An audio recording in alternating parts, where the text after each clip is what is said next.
Assalamualaikum warahmatullahi wabarakatuh. Kembali bersama saya Kusuma Said di channel Sukma Lanang Sajati. Kali ini saya tidak ingin membahas mengenai pesulap ataupun mengenai pembodohan.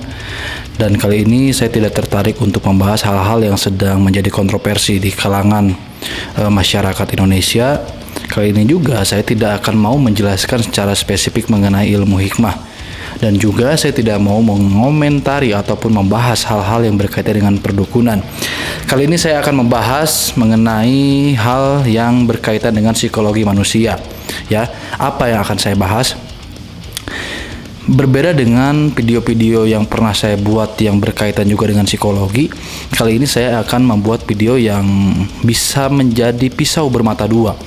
Video ini jika ditonton oleh orang jahat bisa digunakan untuk berbuat kejahatan, dan jika ditonton oleh orang baik bisa jadi senjata juga untuk menyebarkan kebaikan. Lalu apa teknik atau apakah teknik yang akan saya ajarkan di dalam video ini? Ini merupakan teknik pembodohan terbaik sepanjang masa. Teknik ini terbukti ampuh di dalam membodohi masyarakat. Bahkan orang-orang yang terbodohi oleh teknik ini bukan hanya masyarakat awam, termasuk diantaranya orang-orang kaya, pejabat negara, aparatur negara, dan lain sebagainya. Ya, teknik ini akan menghajar semua orang. Teknik ini dapat mempengaruhi semua orang tanpa peduli latar belakangnya, pendidikannya apa, agamanya apa. Dari sekian banyak teknik pembodohan dari buku-buku yang saya baca, ada di beberapa buku Hitler, termasuk di beberapa buku psikologi, dan ada satu buku yang paling saya sukai yang banyak membahas soal teknik pembodohan dan penipuan ini adalah buku ini nih, Dark Psychology and Manipulation. Di sini dijelaskan berbagai macam teknik dan strategi memanipulasi pikiran manusia dan bagaimana caranya menipu manusia. Ya, nah dari sekian banyak teknik-teknik propaganda, penipuan, pembodohan segala macam, saya akan menjelaskan beberapa teknik yang paling efektif untuk membodohi manusia. Dan sudah tentu teknik-teknik ini akan berefek pada siapapun orangnya. Teknik ini tidak akan berefek kepada orang yang tahu. Ya, teknik ini tidak akan berefek kepada orang yang tahu. Sepintar apapun orangnya, secerdas apapun orangnya, jika dia tidak tahu tentang keberadaan teknik dan strategi psikologi ini, maka dia akan tertipu. Dan sebaliknya, sebodoh apapun orangnya, asalkan dia tahu adanya teknik ini, maka orang tersebut tidak akan terbodohi. Teknik ini biasanya digunakan oleh banyak orang untuk memanipulasi pikiran para penontonnya, untuk menggait dukungan, untuk mendapatkan simpatisan, untuk menarik massa yang banyak. Dan teknik-teknik ini akan saya jelaskan. Teknik yang pertama.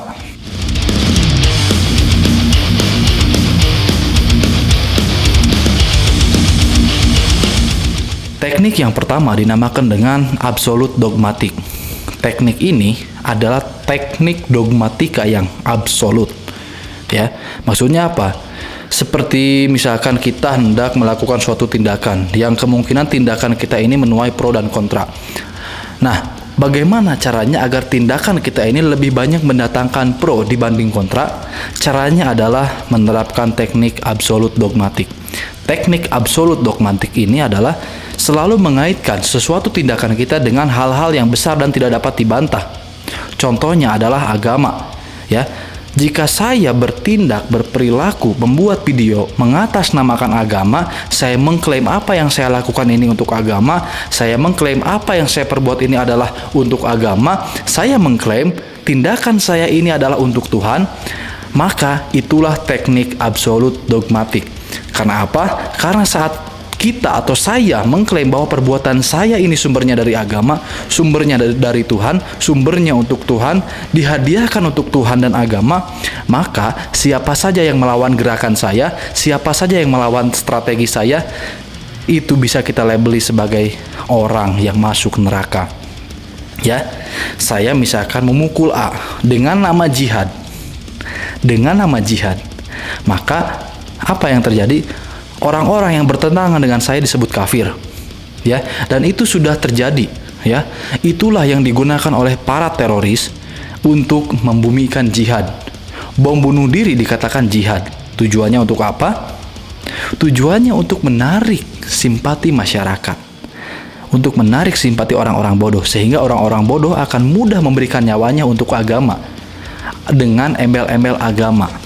Dia akan memberikan nyawanya dengan embel-embel jihad untuk agama. Oleh karena itu, orang-orang yang bodoh seringkali dimanipulasi oleh teknik absolut dogmatik. Karena teknik ini selalu membawa agama kemanapun dia pergi dan apapun yang dia lakukan. Sehingga siapa saja yang melawan orang yang menggunakan teknik absolut dogmatik ini, dia bisa dicap sebagai penghuni neraka, melawan Tuhan, dan melawan agama. Oleh karena itu jangan aneh jika akhir-akhir ini banyak orang-orang yang berlomba-lomba menggunakan agama sebagai jubah dan pakaiannya. Kenapa? Ya biar dia aman, karena jika dia pakai agama, dia berdiri di atas bendera agama, siapapun yang melawannya sudah pasti akan mendapatkan labelisasi sebagai orang yang menentang Tuhan dan agama. Itulah teknik absolut dogmatik. Teknik ini terbukti dan itu bisa kita lihat di lapangan. Pembunuhan bisa dikatakan dengan jihad asal membunuhnya atas nama Islam. Penusukan atau penembakan ya bisa dikatakan sebagai jihad asal yang ditembak orang kafir dan yang menembak mengaku berjihad. Begitulah busuknya teknik absolut dogmatik. Kenapa? Karena memang teknik ini sengaja diciptakan untuk membodohi orang-orang yang beragama. Target utama dari teknik ini adalah orang-orang yang menganut agama. Kenapa? Karena orang-orang agama menganggap kebenaran absolut dan tidak bisa diganggu-gugat adalah kebenaran yang sumbernya dari Tuhan. Sehingga siapapun orang yang bergerak atas nama Tuhan dan agama, lalu kita lawan, maka biasanya kita akan dilabeli sebagai orang yang menentang Tuhan dan agama. Karena kita melawan orang yang konon berbuat atas nama agama. Ya, teknik yang pertama, absolut dogmatik.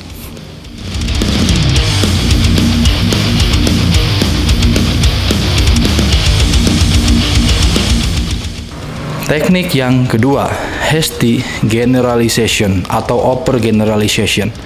Teknik ini digunakan untuk memukul rata setiap orang, memukul rata setiap kelompok dengan sampel yang kecil, ya. Dengan sampel size yang kecil. Contoh, saya tertipu oleh satu dukun. Dengan alasan itu saya mengatakan semua dukun penipu.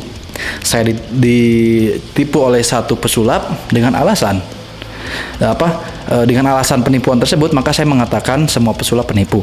Saya dicabuli oleh satu pesulap atas dasar hipnotis.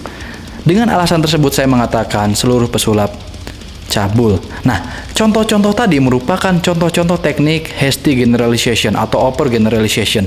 Kita menggeneralisir semua golongan dengan sampel size yang kecil. Seperti misalkan ada seorang wanita yang dihianati atau disakiti oleh laki-laki, lalu dia mengatakan semua laki-laki sama saja. Ini adalah contoh hasty generalization. Saat ada suatu kelompok masyarakat, saat ada suatu golongan dipukul rata hanya karena ulah satu golongan. Nah, biasanya teknik ini digunakan untuk memukul lawan politik, memukul lawan golongan, memukul lawan agama. Ya, seperti contoh, Islamophobia merupakan salah satu bentuk teknik penerapan dari hasty generalization ini. Adanya 1-2 orang yang melakukan tindak terorisme, maka dengan demikian Islam dicap sebagai agama teroris. Padahal orang yang melakukan tindakan teroris tersebut hanya 1 atau 2 saja. Banyak orang Islam yang menyebarkan kasih sayang, banyak orang Islam yang baik, banyak orang Islam yang soleh. Cuman mereka orang-orang yang tidak suka kepada Islam, mereka menggunakan teknik hasty generalization ini untuk apa? Untuk menghancurkan Islam. Dengan teknik ini kita bisa menghancurkan suatu golongan, suatu kepercayaan yang besar hanya dengan mengambil sampel yang kecil saja.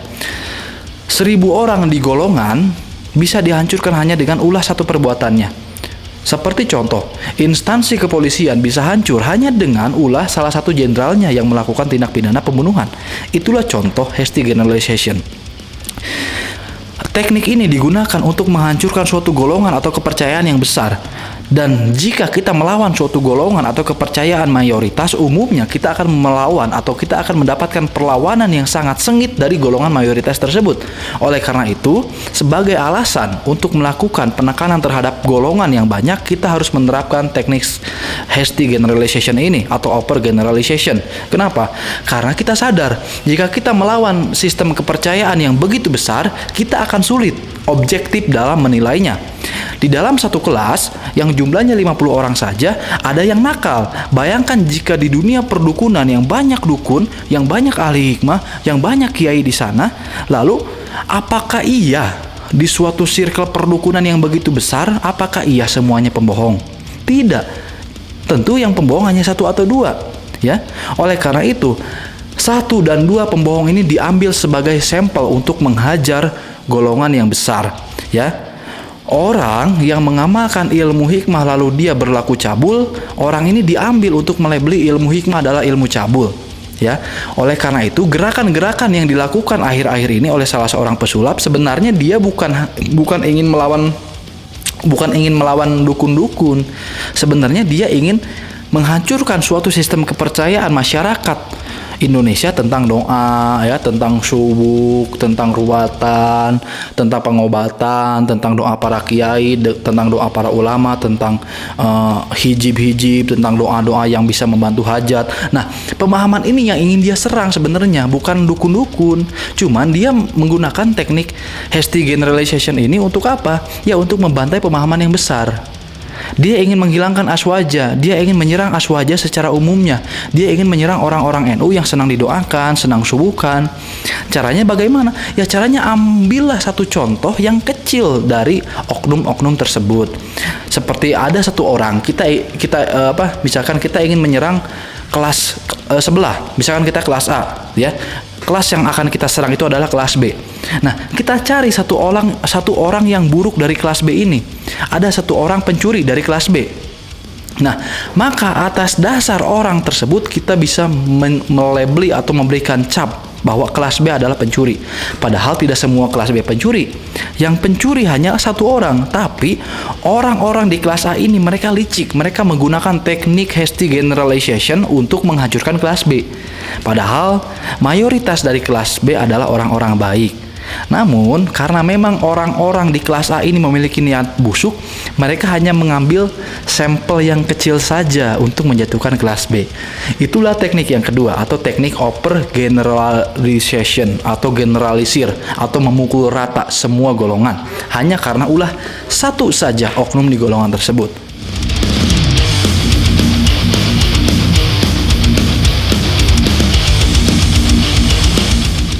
Teknik yang ketiga, ini teknik yang paling menarik bagi saya, ya. Ini teknik circular reasoning. Circular reasoning. Circular itu berarti perputaran atau sirkulasi. Reasoning itu alasan. Jadi alasan yang berputar-putar. Nah, fenomena yang akhir-akhir ini terjadi adalah adanya seorang pesulap yang tidak mempercayai tentang ilmu-ilmu gaib dan ilmu hikmah. Begitu kita tanyakan kepada pesulap tersebut, kenapa ente tidak percaya ilmu gaib? Kenapa? Ya karena tidak ada buktinya. Ya karena kebanyakan penipu. Kenapa ente mengatakan dukun itu tertipu? Dukun itu penipu? Ya karena saya ketipu. Kenapa ente membuka penipuan? Ya karena saya ketipu dukun. Jadi alasannya itu berputar-putar. Contoh yang lebih sederhananya begini. Kenapa Tuhan itu ada? Kenapa ente yakin terhadap keberadaan Tuhan? Karena kitab saya menjelaskan tentang keberadaan Tuhan. Ya. Kenapa ente percaya kepada kitab? Ya karena kitab saya turun dari Tuhan. Begitu kan? Kenapa kita percaya kitab? Ya karena kitab adalah firman Tuhan. Ya. Oke. Kenapa ente percaya kepada Tuhan? Ya karena Tuhan ada di dalam kitab. Kita mempercayai Tuhan karena penjelasan di dalam kitab. Tapi di sisi lain kita juga mempercayai kitab karena kitab itu turun dari Tuhan. Jadi ini alasannya muter-muter. Inilah yang terjadi di fenomena yang akhir-akhir ini berkembang, ya. Kenapa dukun disebut penipu dan cabul? Ya karena saya pernah mengalami. Ya karena saya tahu triknya. Kenapa ente tahu triknya? Kenapa ente membongkar trik tersebut? Ya karena dukun itu penipu. Alasan dukun itu penipu apa? Ya karena saya tahu triknya. Kenapa ente tahu triknya? Ya saya karena membongkar trik tersebut. Jadi orang ini tahu tentang trik perdukunan, itu sebabnya dia membuka trik tersebut. Kenapa dia membuka trik tersebut? Ya karena dukun penipu. Kenapa dia mengatakan dukun penipu? Ya karena saya tahu triknya. Kenapa ente membongkar trik tersebut? Ya karena dukun penipu. Terus seperti itu. Tidak ada alasan dasar yang kuat untuk fenomena ini.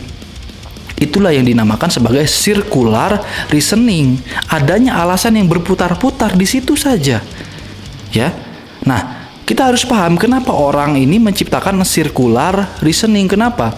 Tujuannya adalah agar penilaian terhadap suatu objek itu tidak objektif. Tidak objektif. Kita menilai A, maka kita harus menilai dari sisi A, sisi B, sisi C, sisi D. Jadi, untuk menilai satu barang saja, kita harus melihatnya dari kiri, kanan, atas, bawah, depan, belakang.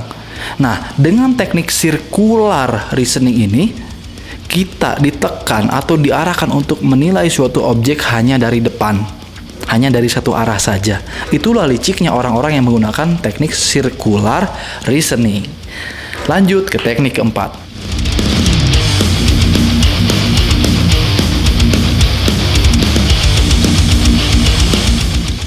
Teknik yang keempat namanya slippery slope. Teknik ini adalah teknik bisa dibilang teknik simplicity atau teknik terlalu sederhana. Nah, biasanya teknik ini digunakan untuk menghantam atau menghajar orang lain hanya dengan alasan-alasan yang simple, ya. Contoh begini, kenapa dukun disebut cabul? Ya karena kan banyak beritanya, ya. Itu teknik simplicity. Contoh begini, kalau kita tidak bekerja maka kita akan mati. Kenapa? Ya karena kalau nggak bekerja kita kan nggak bisa makan kita kan mati. Itu namanya teknik slippery slope atau menyederhanakan sesuatu hal yang harusnya panjang dan lebar disederhanakan menjadi terlalu kecil. Untuk apa teknik ini diterapkan? Untuk menggiring orang agar menarik kesimpulan terlalu atau sangat cepat. Ya, contoh. Kenapa semua dukun cabul? Ya karena banyak beritanya. Padahal dukun cabul itu harus dinilai dari berbagai macam sisi, situasi, keadaan, dia dukun apa, dia dukun beneran atau tidak, ya. Kemudian aliran dukunnya apa, kejawen kah, ilmu hikmah kah, atau apapun itu, ya. Kemudian ritual perdukunannya bagaimana, itu harus diteliti lebih dalam lagi. Termasuk saat kita menyebut semua dukun itu penipu. Penipu dari mana? Dilihat dulu dukunnya siapa, prakteknya bagaimana, apa yang dia pelajari, apa jenis tipuannya.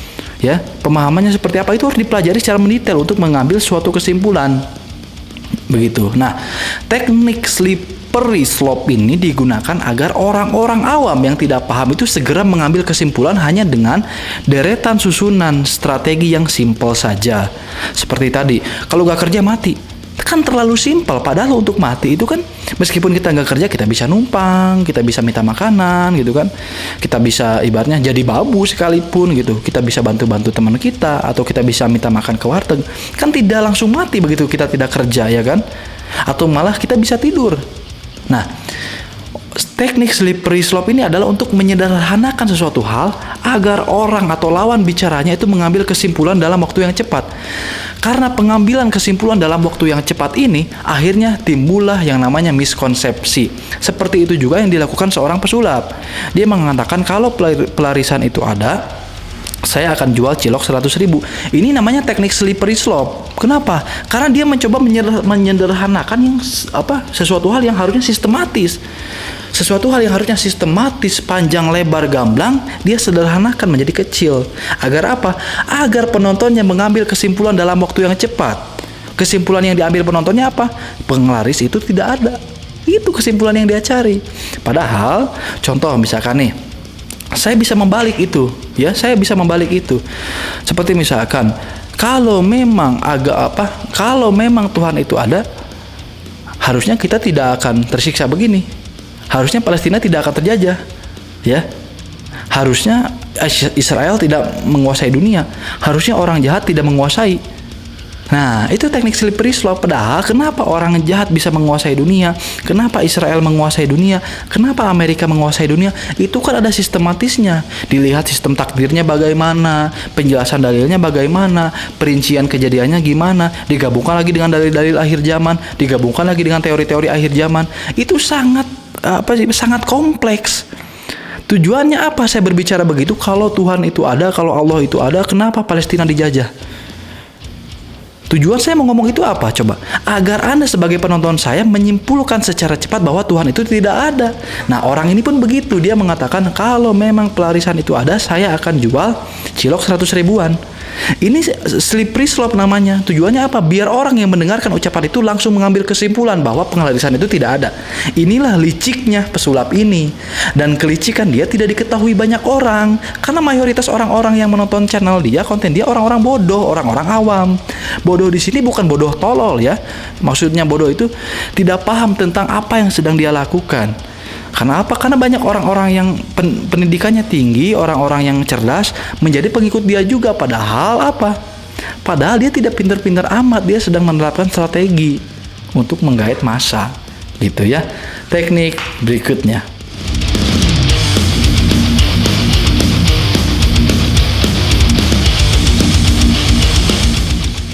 Teknik berikutnya adalah teknik strawman. Teknik ini kalau di bahasa Indonesia kan itu namanya teknik boneka, teknik strawman atau teknik orang-orangan sawah. Nah, bagaimana teknik strawman ini berjalan? Teknik strawman adalah bagaimana kita sebagai pelaku penerapan teknik ini menciptakan suatu argumen yang mana argumen itu tidak disampaikan oleh lawan bicara kita.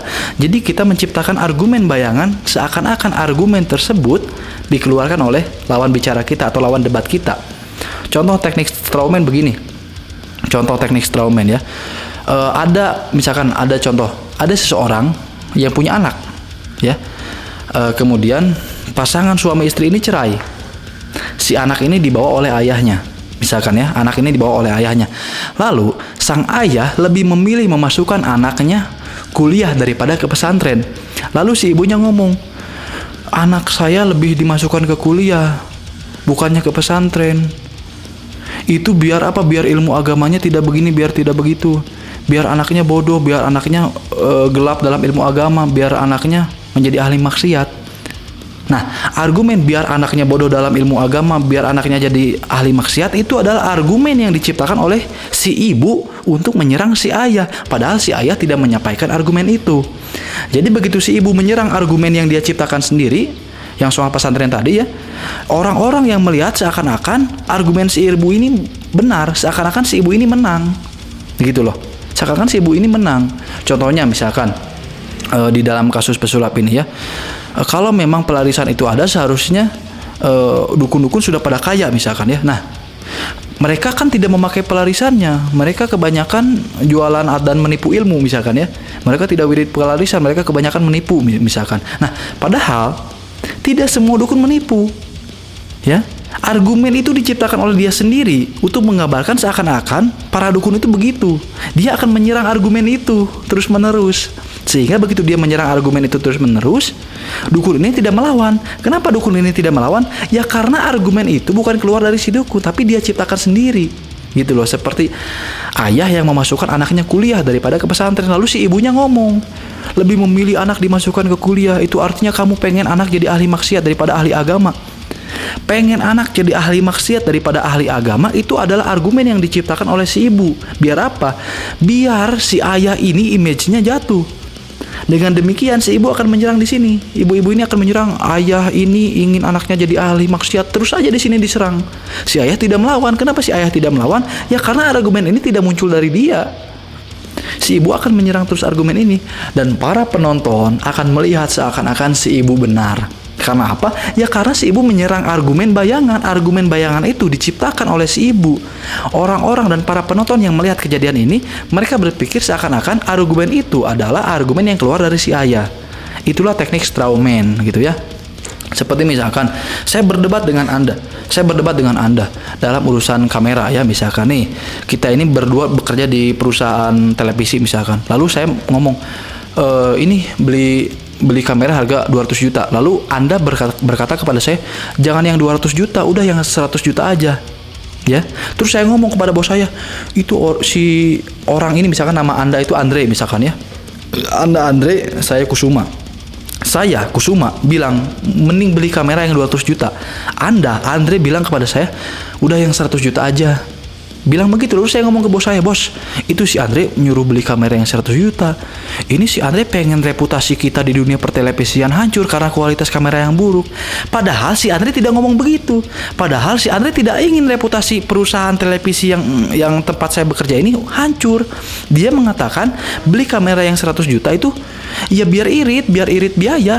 Tapi saya menciptakan argumen seakan-akan si Andre ini ingin menghancurkan perusahaan. Karena apa? Karena dia beli kamera yang murah. Padahal argumen itu tidak keluar dari si Andre. Si bos yang mendengar ucapan Kusuma, dia percaya kepada Kusuma. Kenapa? Karena seakan-akan argumen soal 100 juta itu seakan-akan keluar dari si Andre. Itulah teknik strawman, dan itu sedang diterapkan oleh pesulap ini sekarang. Dan payahnya pesulap ini dia lupa bahwa yang paham teknik itu bukan dia doang, yang tahu trik dan strategi itu bukan dia doang, ya. Payah.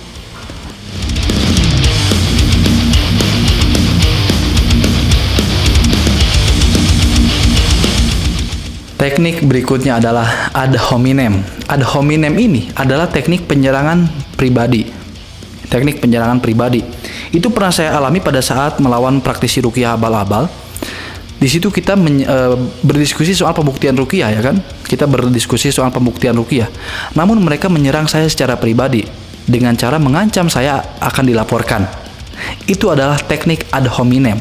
Seperti kasusnya adalah uang bukan segalanya, ya. Orang miskin berkata uang bukan segalanya, terus orang kaya bilang, alah kamu aja masih miskin, mana tahu kamu enaknya uang. Nah, tahu bedanya di mana? Bedanya, si miskin tidak menyerang personal, dia hanya mengatakan uang bukan segalanya. Tapi si kaya menyerang personalnya yang miskin. Begitu ya, padahal si miskin tidak ngomong orang kaya itu tidak bahagia, dia nggak ngomong begitu, dia hanya ngomong uang itu bukan segalanya. Tapi orang kaya membalas ucapan si miskin ini dengan cara menyerang pribadinya. Lu orang miskin tahu apa? Gitu. Nah, termasuk di dalam konteks ini, pribadi yang diserang apa? Cabul itu urusan pribadi loh, ya. Itu sifat pribadi, tidak bisa dikaitkan dengan suatu lembaga atau kelompok masyarakat, tidak bisa. Cabul itu pribadi.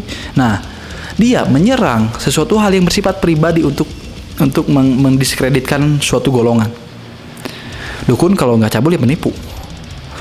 Cabul dan penipu itu adalah ad hominem. Kenapa? Karena itu sifat pribadi, tidak berkaitan dengan golongan.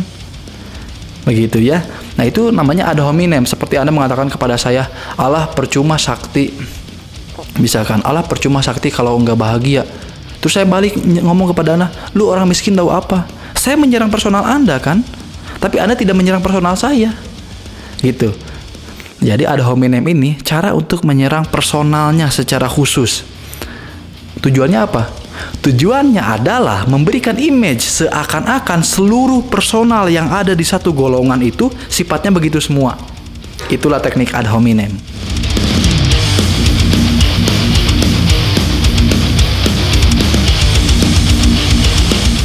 Teknik berikutnya adalah teknik false dichotomy. False dichotomy ini apa? Dikotomi itu dikotak-kotakan, false itu kepalsuan. Nah, false dichotomy itu apa? False dichotomy ini pernah terjadi pada zaman Pilpres. Orang yang tidak mendukung Prabowo seakan-akan dia mendukung Jokowi, padahal belum tentu dia mendukung Jokowi.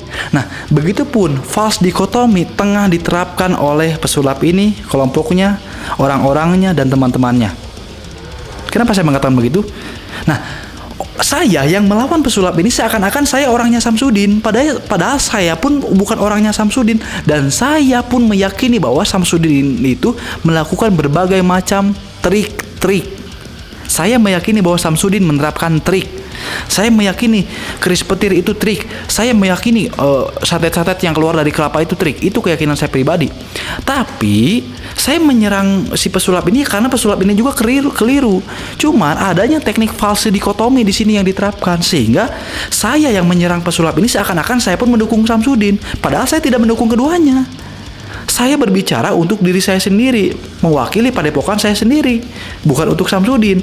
Tapi karena ada teknik dan strategi false dikotomi ini, sehingga apa? Sehingga seakan-akan begitu saya menyerang pesulap ini, digambarkan dan diimagekan seakan-akan saya pendukung Samsudin, seakan-akan saya anak buah Samsudin. Itulah teknik jahat dari false dikotomi, ya. Nah, cukup sekian mungkin ya. begini, akhir-akhir ini memang banyak hal-hal yang keluar dari mulai kasus penembakan, pegawai Alfamart yang dilaporkan sama kliennya atau sama pencuri yang mencuri barang di Alfamart itu, hingga kasus pesulap ini. Nah, poinnya atau pesan terakhir saya dari video ini apa? Begini, setiap orang itu punya manuver, setiap orang itu punya kepentingan. Kita perlu memikirkan tentang kepentingan orang tersebut, ya. Begini misalkan, orang ini berbicara soal kebenaran, soal agama dan lain sebagainya. Sementara dia sendiri tidak menghajar orang-orang atau oknum-oknum peruqyah yang menggunakan teknik abreaksi, yang mengatakan ini kesurupan padahal itu abreaksi. Dia tidak menghajar itu. Kenapa? Karena dia punya kepentingan di situ. Itu yang pertama. Kemudian dia juga ngomong Allah Azza wa Jal, terus berbicara Allah Azza wa Jal. Itu geli loh di telinga saya. Kenapa geli di telinga saya? Dia bilang ini syirik, ini musyrik, ini kedukun musyrik segala macam, tapi dia sendiri memakai hal-hal yang Allah haramkan. Dan itu adalah yang dia pakai di dalam berbagai macam syuting dan videonya. Baju merah itu haram loh. Dalam Islam baju merah itu haram meskipun itu ikhtilaf. Oke lah, baju merah kita kesampingkan ikhtilaf. Tapi wig itu sudah haram. Wig yang dipakai di kepala itu haram loh. Nah sekarang, apakah Anda percaya orang yang di dalam tubuhnya penuh keharaman, lalu dia mengatakan, ini perjuangan saya, perbuatan saya untuk agama? Masih percaya? Masih percaya begitu? Ibarat begini deh, saya ceramah di masjid tapi posisi saya sambil nyabu. Percaya nggak kira-kira omongan saya? Percaya nggak kira-kira omongan saya? Tidak akan percaya karena Anda tahu busuknya saya di mana. Nah, di omongan pesulap ini Anda percaya kepada dia. Kenapa? Karena tidak tahu busuknya di mana. Kalau orang mabuk ceramah pasti nggak bakal dipercaya. Tapi kalau pesulap yang ngomong dengan embel-embel agama pasti percaya. Kenapa? Karena Anda tidak tahu busuknya di mana, gitu ya. Jadi oleh karena itu, dunia ini penuh kepentingan. Slow aja lah, slow. Semuanya tidak ada yang berjuang untuk agama kok, semuanya berjuang untuk dirinya masing-masing. Dia, kita, saya, Anda dan seluruh manusia di bumi ini, biasanya dia akan mengatakan perjuangan ini untuk agama. Karena apa? Karena ada tujuan dan kepentingan di situ. Ada kepentingan di situ. Nggak mungkin nggak ada kepentingan. Nggak mungkin nggak ada tujuan, ya. Jadi jangan pernah percaya. Bukan jangan pernah percaya. Jangan mudah percaya dengan orang-orang yang selalu membawa agama. Karena apa? Karena agama itu tidak bisa dinilai dari hal yang kita lihat dengan mata. Tinggi rendahnya iman, takwa, dan agama seseorang tidak bisa kita nilai secara zahir. Kenapa? Karena ada yang disembunyikan di dalam batin. Ada sesuatu hal, niat, strategi, siasat, tujuan yang disembunyikan di dalam batin. Oleh karena itu, jika Anda tidak tahu batinnya bagaimana, sir di dalam hatinya seperti apa, jangan pernah mudah untuk mendukung orang lain. Karena yang Anda lihat hanyalah luarnya. Anda tidak tahu berapa busuknya yang ada di dalam. Wassalamualaikum warahmatullahi wabarakatuh.